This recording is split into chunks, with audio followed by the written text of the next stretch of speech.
Hale, the holistic tech wizard from religious exile to multidimensional strategist.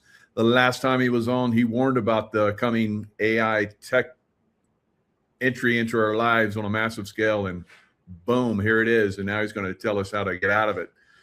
Joshua, thanks for coming back on. Thanks for having me, man. It wasn't that long ago that we last talked, but boy, has a lot changed. No kidding, no kidding. And you've broken free on many different levels. We're just talking about how your holistic group is, had a bunch of chickens. You guys, made available to everybody because you raised them, and you're taking care of business out there on your own. Tell us a little bit about what's been going on for you. Yeah, well, I spend my days like deep in AI and tech and building agents and doing incredible things. And then I clock off and I go outside and then like to get my hands in the dirt or something of the equivalent. Like I said, we just processed 83 meat birds on Saturday. Lots of challenges, and we raised those birds from baby chicks. Wow. Something I learned, like 80 baby chicks are really loud. Put them all together. But through that process, my mutual aid group, we were able to, pick a project, invest in it, and then see it through. And we did a phenomenal job working together when it was time to to process all those birds. And now we have birds in our freezers, and we know they led a happy life. We know what went in them. We know what didn't go in them. And the kids, they got to witness that whole process as well. So I think it's just really doing a lot of good on all fronts. Yeah, that's incredible. So, you're doing it on every single level. You're breaking free from the AI tech control system, building something outside of that, like with the chickens, and you're also doing it with tech. So you're very, very skilled in the tech business. You've broken free from that system. You're teaching other people how to break free, how to build their own businesses, free from the tech control system. So how's that going? Yeah, well, a good analogy is that right now I'm writing the AI frontier models. So like ChatGPT, Claude, if your audience has heard of that, I'm on that train and I'm trying to learn as much as I can in order to understand, how AI can be used for good, and ready to jump off that crazy train before it heads off into the panopticon. Now, panopticon is essentially a prison where they have the guards in a central tower, and they have like two-way mirrors up. And so the prisoners around that really don't know when they're being watched or when they're not being watched. This is something that was developed in I think late 1800s, but it was a really good way of controlling human behavior. When you're being watched, people tend to police themselves. And we're heading into a digital panopticon with the technology that's now rolling out, with the plans over the last 100 years, multi-generational plans of how to, control society now coming into play. This missing component was the AI to process all the data that we've been spewing online for the last 20 years, and be able to harness that into a way of adding to surveillance, all the flock cameras that are going up right now, or at least everybody's becoming aware of them. Combining surveillance, that data, and then our internet behavior processed by AI can then, really control us. And something I did over the weekend, this is where, after doing the chickens and finally just cleaning up around the house, I was thinking about, how do I consume media? I really like to watch YouTube. I know there's alternative versions out there, but just YouTube is just really convenient. And I like long form content. And over the years, I've developed my own, who I follow, who I subscribe to. And I was thinking about it, what? I really am curious about what the algorithm is feeding me, what's on the homepage and what's like being shown to me. And so because I have agents, I'm able to actually tell it to go do stuff like this. I told it to go to YouTube, scroll down my homepage, look at the 50 videos that are being fed to me. Then I was able to go to Google Takeout and examine all the data of YouTube that is my habits, what videos I've watched, which ones I've clicked on, which ones I commented on. So I was able to combine that information, give it to my agent, my AI agent, and say, you know, find some interesting, you know, behaviors out of this. 40% of my viewership goes to recommended videos that are like YouTube is like giving to me, not that I subscribe to, but that's a pretty high amount of, you know, information that I'm taking in. And I've been able to, you know, I'm a pretty aware person, but I have been aware that, you know, information that comes in, just because it might be long form information, doesn't mean it has depth to it. There's a lot of opinion content out there, and more, or less and less, people are showing like the sources of where information is coming from, and so you're just kind of casually consuming information, you know, accepting it as fact. And when it's coming to you in multiple different areas, right, it has the power to influence our ideas and our behaviors. And we might be like, oh yeah, you know, I didn't think like this 3 months ago, but now I do for some reason. So I had AI examine YouTube. I had to examine my Facebook feed. I had to examine my X feed, in order to like see how the algorithm is like influencing me. And I'm creating a skill to be able to just share this with other people so they can actually like do this too, right? Because we don't think about this stuff. We're just, you know, living life and trying to survive and work. And then, you know, I got a couple minutes, I'm going to check out the feed, right? See what's new. And when you're down in it, you're just like, you know, looking for stuff that's relevant, stuff that catches your eye. And so it's just really hard to like have that bird's eye view of like, what am I actually being fed? And it was really fascinating to see the difference between the networks and how they kind of like help each other out, and which network is good for what stuff. X come to find out is good for like quick research, right? You can quickly get a kind of a pulse of what's going on in the world, but it doesn't have a lot of depth to it. YouTube tends to have a lot of depth, but as I said, there's a lot of long form content now, 10-minute clips, hour-long clips, and it might not have actual sources to it. Facebook is a lot about, for my feed at least, a lot about community and connection and you know, local events and things like that. So being able to like examine from a bird's eye view, I'm able to see how am I being influenced and kind of audit myself and audit my media. I was able to have it give me recommendations for who to subscribe to, so that it's not just like one political echo chamber, right? Or, you know, I'm a very, you know, I'm suspicious of institutions. This is what AI told me.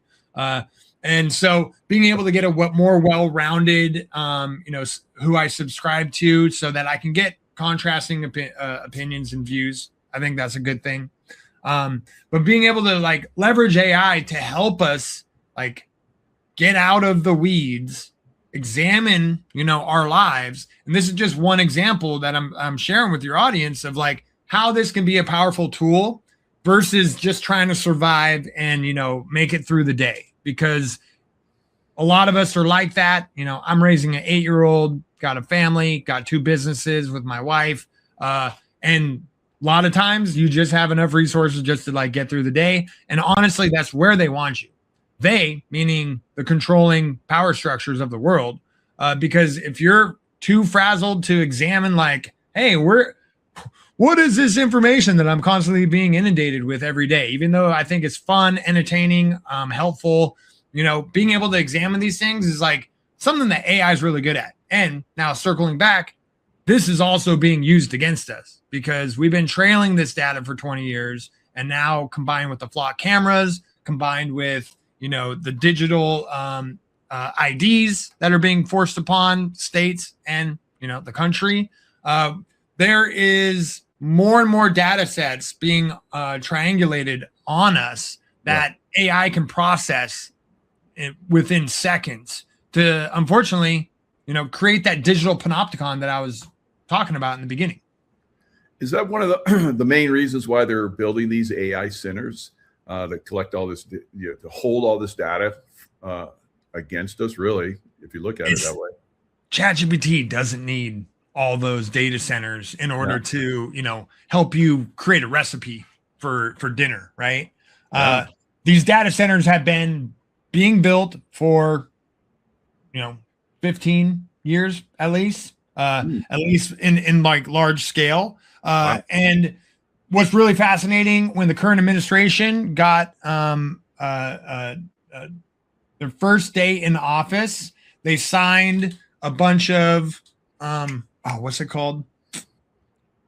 To counter a lot of laws from the previous administration. They come in and sign. Yeah. You signed it quite a bit. Yep. Well, the very first thing he signed was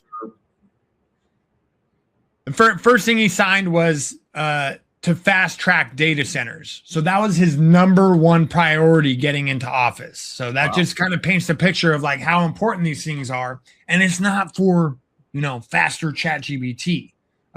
It has to do with that, track trace database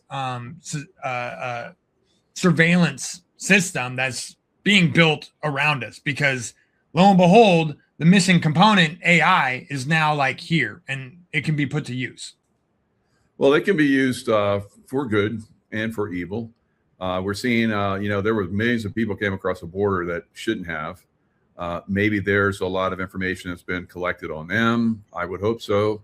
We're seeing, demonstrations in some cities by, radical Muslim groups in Michigan. So we're maybe there's a lot there. Cameras are like flock cameras are looking at them and collecting data. This, when I was in the CIA, this would have been a dream, absolute dream, and here it is. I hate to see it in my country, but what are your thoughts? Yeah, I mean, the Gulag Archipelago was missing AI. They had a really good system, but they didn't have AI to run it. And unfortunately, like 100 years later, this is where we are, where that missing component is now, available. And it's a tool. It can be used for good. It can be used for bad. I spend all week, coaching individuals and businesses on how to leverage this stuff, understanding the difference between closed and open source AI so that you can maintain the control of your own data. You can control the guardrails that the AI that you're dealing with. And back to the analogy of the crazy train, right? I'm like trying to learn as much as I can using these frontier models to then jump off and be able to then use local open source models on my computer. The data stays in my office, and I'm able to then take advantage of all the features and really help people out managing their life, managing their businesses, helping with big decisions, helping with the 1,000 of digital paper cuts we get each day, just trying to keep up on our notifications, our emails, our text messages. And this stuff is like by design to just swamp us. Our brains can't handle this much information that we are constantly processing every day. And so I really see the opportunity now showing up that we can create digital moats around us, get away from these screens. I think I'm about 6 months away from being able to just talk to AI in the morning, get a report. I call it the Godfather life, right? He's sitting at the table. He has somebody come up, whisper in his ear. He's like, yeah, no, cut it, kill it. All right, good. And AI can just go and do stuff, which AI is doing stuff now. Right. And then you can just walk away. You can just walk away from your emails knowing that AI's, trustworthy AI is monitoring your emails, monitoring your text messages, can bring important stuff up to you, but also hold back all that noise so that I can just go out and live my life. I can go out, work out in the field, hang out with friends, build community. And I know that things aren't falling down just because I haven't looked at my email in 2 days. Hmm. Which AI are you using and do you recommend? Great question. And my answer pretty much changes every week. About a month ago, I was using Claude for about 80% of my work. And earlier this year, I set up my AI agent that basically there's harnesses. It's called harnesses that can connect to any AI that you want. They use API, and so they're just bringing in like ChatGPT. They're bringing in Claude's model. They're bringing in open source models. They can bringing in Chinese models, and each week new models are just coming out. There's literally hundreds of models to choose from. I have a couple that run locally on my computer, and so I'm able to use the best model out there, which right now is kind of Claude's Fable 5. That's kind of the big wig. It's going to be dethroned here probably this week.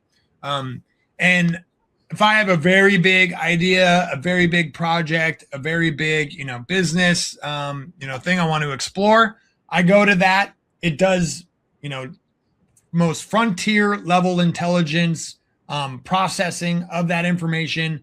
It really does produce amazing results nowadays. You give it enough context, it can blow your mind. Then I can take the results of that and then bring it locally so that I got the plan. Now I'm going to build it. I can build websites. I can build, products. I can build, anything that I, in this digital world, how to make money. I can now bring it locally and it can do stuff. What that does is protect my information. I don't have to go and use ChatGPT. I don't have to go and use Claude for more sensitive, information. I like to use what's called Hermes. Hermes is a harness that brings in a bunch of different AIs, and so I can, whatever level I'm needing it, it can just call out and go do stuff. Now I'm able to talk to Hermes through Telegram, and that was a big breakthrough earlier this year, where instead of me needing to go to the browser to ChatGPT to be able to use that thing, I'm able to just, hop into my DMs and talk to it. And I actually have a new software called Buzz that was created by Jack Dorsey, who's a big open source proponent. And I am now able to get multiple AI agents in there and get them to argue amongst themselves. So I say, I have this idea. What do you guys think about this? And they will argue amongst themselves. And I can just wait for the result of all these different models arguing. That's a new level of power and intelligence. So 2 weeks ago, I was using Claude 80% of the time. ChatGPT 5.6 just came out right after that. And so that really shifted because it was a lot cheaper and a lot more proficient at doing kind of your mundane office work tasks. So for the last 2 weeks, I've been using ChatGPT probably about 60% of the time. My local AI agent probably about 20% of the time. And honestly, Claude about 10% of the time right now. Wow. I love that. One of your comments was digital paper cuts. So that's good. I love that. But you're doing what I did in the CIA. We changed our routes, we changed our methods, we changed the way we look, we changed our cars, and you're kind of doing that with AI. You're switching your AI around so they can't keep track of you. I like that. That's very clever. Yeah, and ultimately, the battlefield that we are on is really against open source versus closed source. Right. I'll explain what that is. It's pretty simple. Closed source is basically, these frontier models, Claude, ChatGPT, which ChatGPT started off as kind of an open source, open AI, but they definitely didn't go that route. They develop these AI models and then they sell access to them. They don't give you access to examine them. You don't get to see what's under the hood. You just get to pay to access these frontier models. Now, open source which surprisingly is what China's strategy is with AI. They invest heavily into creating and training a model, and then they give it away for free and let you look under the hood so that you can see how it's running. You can make tweaks and changes to it to customize it to your own use, and so that's really the battlefield because in our future, we need to have choice. That's really what freedom boils down to, right? The freedom to choose what tools we want to use, what kind of lifestyle we want to live, and the means to do that.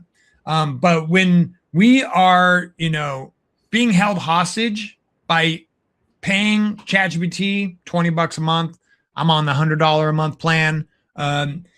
Access to your information that it's been slowly collecting and using for the last few years for those that are using it. If your data is stuck inside of these frontier models and you don't have the ability to, access or get that data out of there, then you're essentially being held hostage and you have to pay this subscription fee to use this and get access to your own data. So open source is the alternative from that so that, you can either might be able to download it for free or pay a one-time, fee to get it. Then you own it. It's on your computer. All you need to pay is for the electricity and the computer processing to use these things. And then you have that. And I think the real only way through this, getting out of the digital panopticon ahead of us is by having our own open source AI models that have our back, basically like Jarvis from, Iron Man, something that knows us well, that can protect our privacy and our sensitive information, but also can help out with the landscape of manipulation that's out there. Because now that AI is here, it's out in the wild. Big governments are using it, big corporations are using it, and it's now being used against us, using our own data against us. It's going to be so subtle in the amount of manipulation that to change your, opinions and behavior. And, big tech has been doing this for 100 years. It's called cybernetics. They developed this in the 30s from the Macy conventions of how man interacts with machine. They've figured this stuff out, and they've been slowly rolling out tech in order to do that. And if you look back on the last 20 years, the invention of social media, it doesn't have to be this way, but it's there in order to, get a reaction out of us, in order to maximize our attention and our time spent on these networks. Google Maps, right, is tracking everything. It's making suggestions. It's feeding us ads. All this stuff is designed based off of cybernetics so that we can slowly get closer and closer into interfacing with these machines. And so knowing this, we need to have, an AI, a Jarvis that has our back, that can look for these subtle manipulations, just like, how I'm now analyzing my YouTube feed and my Facebook feed and my X feed, right? So I have context and that post right there is that thing that it just told me about. I can then, have a deeper understanding of the world that I'm coming in contact with. And, all of us are more and more online, more every day. So having something to help watch our back, I think, is the only way through, because it's looking pretty bleak out there. Yeah, but I like the way you're basically harnessing it. You're doing an exceptional job of harnessing it, understanding it on a incredibly deep. Well, I had no idea it's been around that long, almost 100 years now. Wow, that's incredible. So a slow manipulation. Now, speaking of manipulation, you talk about social media. So social media, Zuckerberg made a deal with the CIA. Also, Larry Ellison made a deal with the CIA, Oracle, and so did Google. So all the, we know the CIA is Overwatch, or controlling the world for a great extent. I've worked in the CIA. I know this. They told us to stay off of of Facebook, and I was like, why?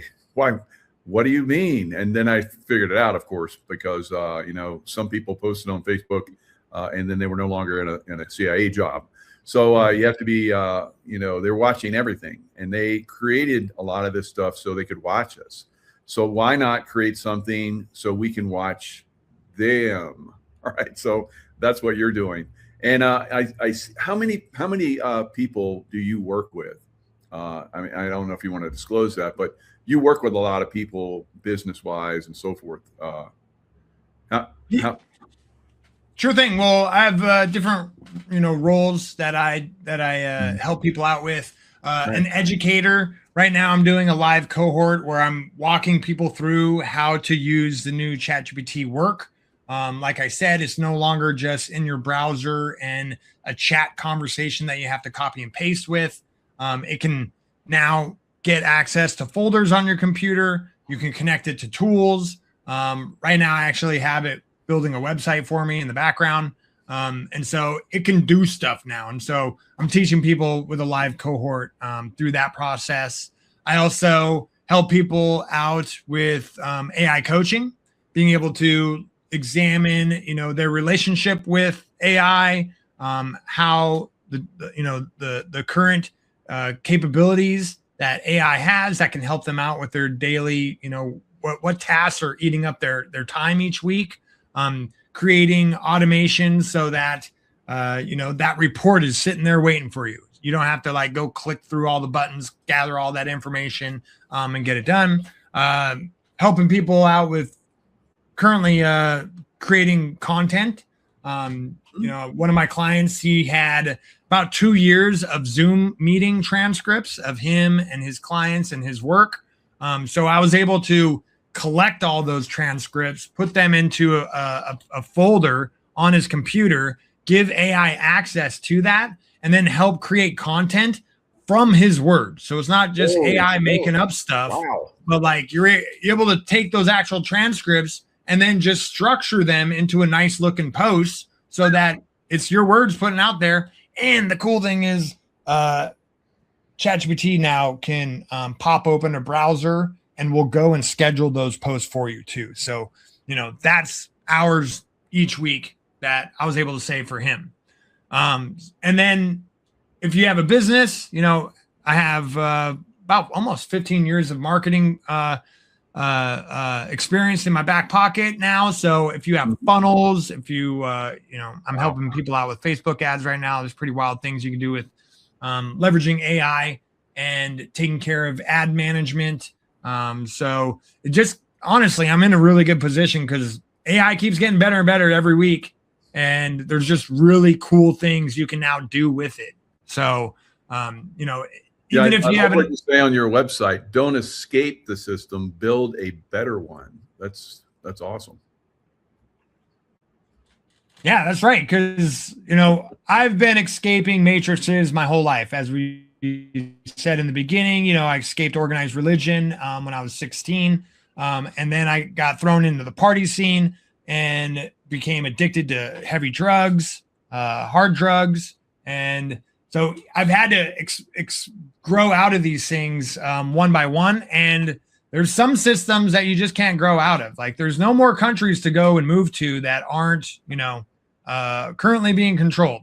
So it's about, being able to develop systems in your life so that you are more self-reliant, not dependent upon decaying systems that are crumbling around us. And that's, where my mutual aid work comes in. So you have a hyper local, if you click mutual aid in the top right or in the top menu, helping find a hyper local group of people that you can trust, that you can slowly start working with, and over time build that trust so that when stuff hits the fan, you got a crew that you can depend on. And me, harvesting all those chickens with my mutual aid group, that was another learning process of you. I mean, you really can't judge other people's character at a nice dinner party, right? You can get a nice, some surface level conversations, but it's not until you're arms deep in, processing a pig that you really get to see a character of the people around you. You need stressful situations to, see how they really act. So building mutual aid groups is a passion project of mine, helping people find families of 8 or 8. There's 8 people in the mutual aid group that consists of 8 families. And so keep it small so the bureaucracy doesn't gum up the decision making, but gives you a starting place. And it could be as simple as growing a garden together, going hiking once or twice a month, to all the way up to prepper level. Like how many resources do you want to have? So that's a really passion project, and it goes hand in hand with everything that I teach. Like because you're not going to be able to lone wolf your way out of harm's way in this society that we're living in. You really need community and people that can help the work a lot lighter. So that's where I really spend my time, other than when I'm not online. Beautiful.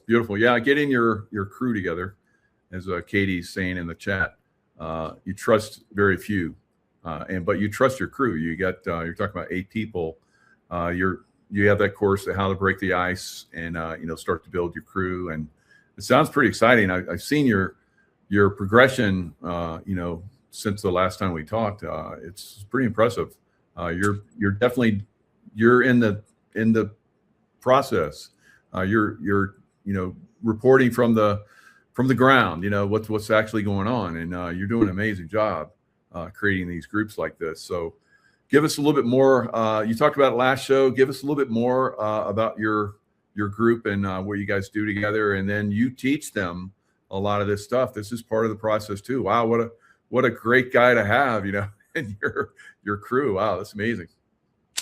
Well, growing up in a religious, organization, community was something that just naturally came along with that, right? I was going to like 100-person picnics out in the parks and stuff like that, and I thought that was just normal. And then it wasn't until I got, I was disfellowshipped and kicked out, that I realized like creating actual community and society is actually like really hard. It's not just something you naturally like grow into. There's a lot of individualization taking place in society, to where this like lone wolf mentality of like, we got to take care of our own family. We look out for ourselves.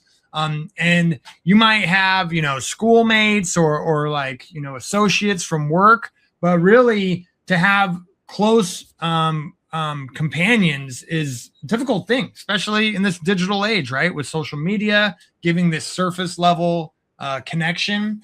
And so when I left organized religion and then got thrown into the party scene, right? I thought I had so many friends. I had like 2,000 Facebook friends, right? But it wasn't until I got sober that I realized like, oh, these people aren't really my friends. These are my party scene. And it was because I had very low expectations to be my friend, right? If you smoke marijuana, guess what? I do too. We're best friends. Like that was literally like the only requirement to be my friend, right? You party, me too. Great. We're besties. But that brought a lot of chaos and a lot of corruption into my life, because I didn't have, strong values and principles to live my life off of. So when I got sober, both me and my wife both got sober. This is 14 years ago now. We were both completely isolated. The whole party scene that we were a part of, couldn't really hang out with us anymore. We didn't have anything in common. We're starting to like build a family. And we just really grew apart.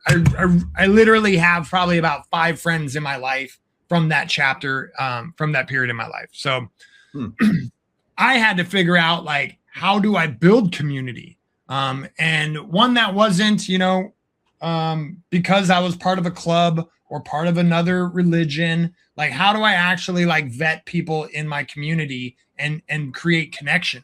And so that's where mutual aid groups really grew out of. was that desire to have close connection, know your neighbors and be able to trust them and then do amazing things with, because my life has gotten way funner, way easier now that I have like community and good people in my orbit. And ultimately it's insulating my family from, a decaying system around me as well. So I first came up with like the idea of creating skill shares and, trying to draw a crowd to learn new skills, and then trying to like do volunteer work together. That was my like early mutual aid group efforts. I put a lot of effort into that, like 2 years of doing those skill shares with a couple of select close friends of mine. Didn't really amount to any movement or anything actually, coming from that. Then the pandemic hit, then really experience isolation and the damage isolation can do. But then through that, difficult period, I then found other people that were questioning things, and I'm sure this is a really common story with your audience. Definitely. Questioning the masks, questioning the jabs, questioning like, hey, should the government have the authority to be able to just shut everything down overnight? And so kind of found a, new group of people in my area that had the, the awareness to ask questions. We were doing something very rebellious and having potlucks during the pandemic. And it was really powerful to get people together, share meals, and just experience that connection, in that dark period. And so that was when I ended up coming across a guy, one of my mentors. His name is Stefan Verstappen. He's a martial arts instructor, traveled the world his whole life, lived in every type of intentional community. And he was writing a book called The Ultimate Guide to Intentional Communities. And I told him, I'm like, this information is really needed right now, right? We're trying to figure out how to rebuild society because, I've felt betrayed by the one that was sold to me. And he then ghosted me for about 6 months because I said, hey, you should really, build a course and put that book inside the course. Yeah. He came back around about 6 months. He kind of vetted me, saw that I knew how to make courses, and took that into account and said, all right, let's build that course. So he filled in a lot of blank spots of that skill share and trying to get people to volunteer together. And then coupling that with a couple other frameworks, I was able to then present that course to my local, potluck pandemic crew and say, hey, would you guys like to watch this with me? And we ended up watching that for 8 weeks and went through that material. And at the beginning, there was 20 people showing up. At the end of it, there was 8 people showing up. And so by the end of it, I said, hey, would you guys like to be, in my mutual aid group? And that was how the first one was started. That was 4 years ago. Now I have all that experience of leading my mutual aid groups. I've helped spark and inspire other mutual aid groups to get started in my area. So now we have what's called the Whatcom County Mutual Aid Network. And the goal for that is multiple mutual aid networks. They're capped at 8 so that all the needs of the individuals can be met. And, it doesn't grow into a group of 50 and then you're just, kind of losing track of people's names. But then also, if we have a big project like a barn raising, we can call upon all the mutual aid groups in the area and they can all show up. So we can get those numbers for big projects. And then I created a mini course to help people out. And that's what we showed you on the screen there. Taking my experience from the last 4 years, I created a bunch of templates, bunch of, how to find people, resources, how to vet people, resources, what questions to ask. And the secret sauce to that is really, invite them in, but at arm's length and be able to observe, see how they are helping you out in the garden. See how do they show up when they say they're going to be? Are they, gossipers? Do they start talking smack when about others when there's small stress that comes up. Those are all early tell signs that, maybe this person isn't who I want to be in close proximity to me and my family. So being able to set up structures so that you're able to observe people as they get closer and closer. And that's how you really are able to identify psychopaths and sociopaths, is like not what they say, because they're pretty smooth talkers most of the time. But being able to just observe their behavior and see if it matches what they're saying. Yeah, that's a good one, because I get the psychopaths show up occasionally. It's not fun. So your information, I love your wealth of information. Your website, Joshua Hale. Is that LO? IO. IO. Okay. So that's interesting. So I've never even seen that before. You're breaking away from system right there, I guess. Yeah. That's good. Yeah, it's a technology domain is basically what it means. So joshuahale.io is where you find me. Nice. And then you got your LinkedIn.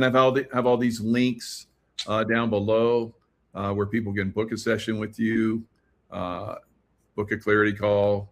Yeah. From chatbot to coworker. Yeah, that was a previous workshop that I taught, and so I have a bunch of replays.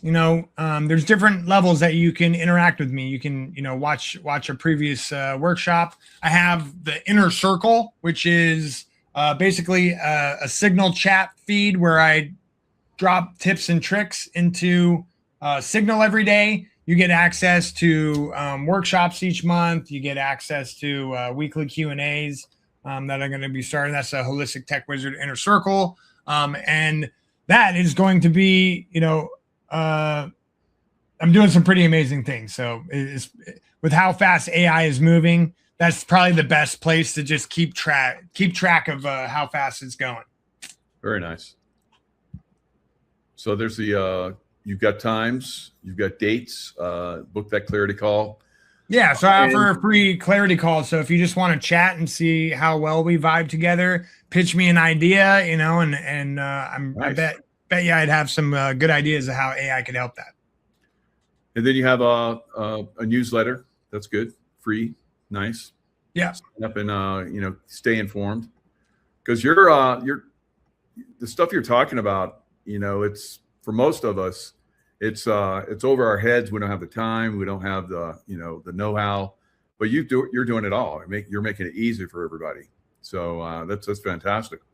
That is one of my superpowers, is just being able to explain things simply, because AI can be really intimidating. There's a lot of AI haters out there on the internet right now, and I think they're really misinformed. They don't understand the opportunity that's available right now. And if they think just fighting data centers, which is already paid for, is already rolling out, and is already been the infrastructure being built for the last 20 years, they're barking up the wrong tree. They don't understand where power actually sits.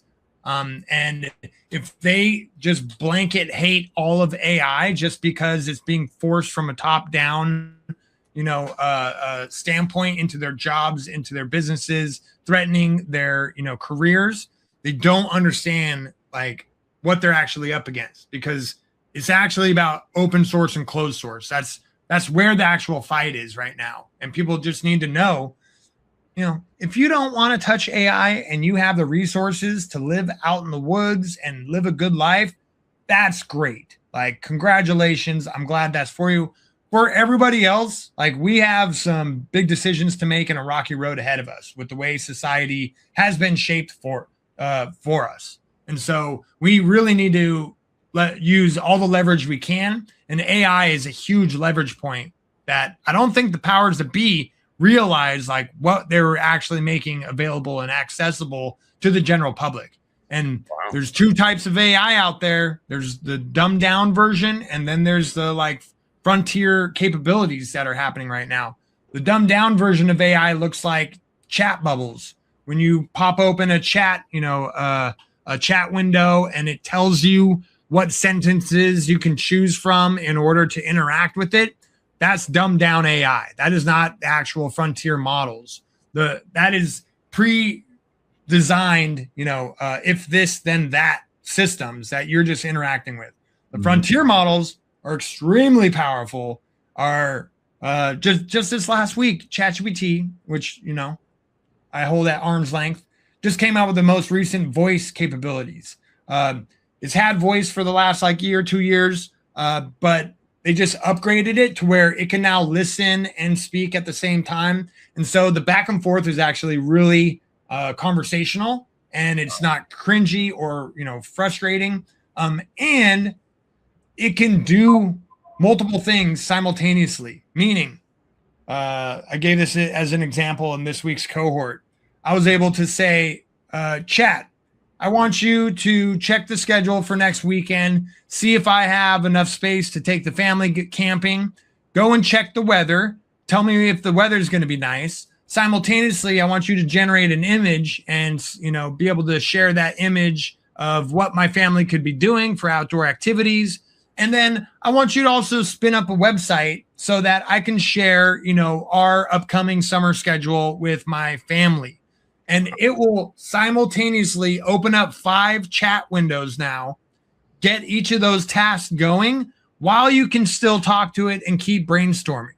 So as I said, AI can now do stuff. It can go and look at your calendar. It can look at your emails. It can look at, things that you've given access to, and it can take a lot of the busy work, all that, research of trying to find a good Airbnb to figure out your vacation. My wife would spend 2 hours doing that stuff. It can now just get that done in 10 minutes while you're, doing something else. That's why I have a website that is just got done being built in the background while I'm in a podcast, right? People don't understand for how we've been using technology has intentionally been designed to be overwhelming, and we can't take any more information each day. Everybody's at their wits' end with how much information we're processing online. And so I think the only way through this is to understand AI can be used for good. We can create systems with it, and we can, use discipline so that I don't need to use my screen anymore. I just talk to it for a couple minutes in the morning, and then I'm not checking my notifications, getting hijacked by social media, doom scrolling for a half hour before I even realize what's going on, right? Yeah. By video suggestions that I'm not even in charge of. So these things really help us keep a digital moat around us, like I said, to where we can get a lot more done and go live our life, figure out our revenue streams, figure out what you're passionate about, what brings you purpose, how you can bring value into the world, create revenue doing that, and then we can, enjoy our lives and our family. Brilliant. Yeah, definitely. So where do you see things going? You're very good at, the future casting with technology. We know that the tech giants want to control us like we've been talking about. What do you see coming? I mean, you're giving people an option with AI, how it can be utilized to our benefit. But what do you see with the bigger picture? Is it going to be a nightmare escape like something out of Terminator, or what do we got coming?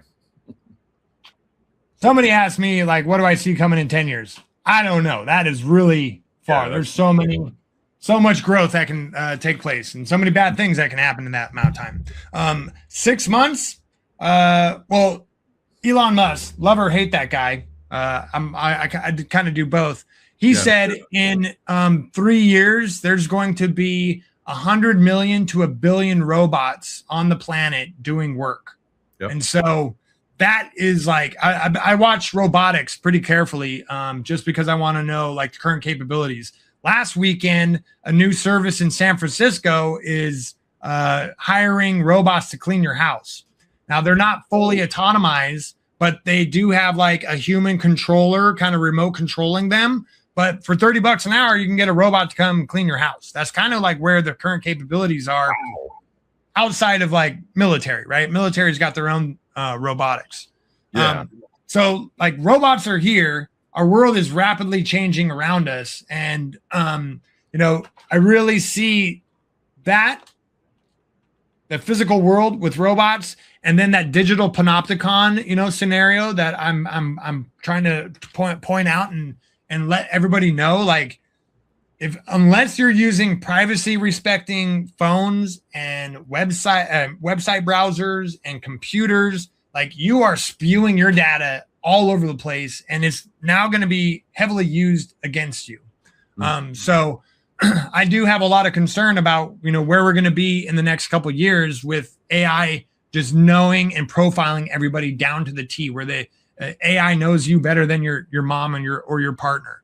And like what that can do, because there is, it's called AI slop, but essentially even that term is being outdated because video generation, music generation, like all this media capabilities is like pretty indistinguishable now, image generation, from real life. And so you can't trust anything that's on your feed anymore. You really don't know if it's real or if it's not real. And so being able to know the difference between like what's online and then what's in the real world, I think is going to be pivotal, because the more people are addicted to video games, the more people are dependent upon, corporate news, even independent news, which isn't alternative media. Even those are highly controlled environments. And so if your only intake of information is like from these controlled areas, and you're not, going outside, getting in nature, connecting with community. I run a men's circle every 2 weeks around my fireplace. We get together, we smoke cigars, and we talk. We talk about things we can't talk about online because there's a lot of, a minefield out there that you can get in trouble with. But we're able to actually share information unfiltered, uncensored, and having those systems in your life where you're able to actually go out into the real world, connect with real people, connect with like-minded people, work on projects together, get things accomplished. Like, that's real. This right here, this is digital, and digital can easily be replicated and fake. And so the more separation you can create between the two of them, I think is going to be able to, bring more, happiness, joy, and security into your life, because we really don't know what online, activity is going to look like in 3 years. This stuff is moving so incredibly fast. Each week, like a new model is coming out. The models are now training themselves. This is a good fact for your audience to know. This just came out in the last two models that Claude and ChatGPT released. That over the weekend, 2 weeks ago, ChatGPT released 5.6. Over the weekend, 2 weeks later, they just announced that they're slashing their prices of how much it costs to use these AI by 80%, because they got the model to improve itself. Wow. And found all these efficiencies to improve. And so it just went down 80%. Because I have somebody else that's, really watching this, and a lot of people are like concerned that AI is going to replace them. Well, a lot of people were hired back because AI was so expensive. So what do you think? What do you think about that? It looks like AI is trying to cut the cost so they can stay relevant. I really think, there's two things. One, over the last 20 years in corporate America, there has been a lot of bloat and a lot of profit being made. And to justify those profits, they have to put a lot of people to work. And so I think there was a lot of unnecessary jobs, right? Think of the show Office, people just there doing meaningless stuff. Everybody is trying not to outdo each other, because if you start, outperforming your fellow coworkers, then they don't like you because you're showing how inefficient they are. And so there is a attitude and environment of just like, okay, the bare minimum to get my paycheck, right? And I think that's been going on for decades and has created a lot of bloat and inefficiencies in businesses. Now comes AI. AI can do a lot of these small, repetitive tasks. Not so good 2 years ago. Now they can do them pretty dang good. And the real force multiplier is that one person leveraging AI that knows how to use it can do the job of 5 other people. And so you're not necessarily going to have a robot replacing you, from your job, this year, next year, but you are going to be having people that are proficient, experts in their field that know how to use AI and can do circles around you because they're building websites while you're talking to them around the water cooler, right?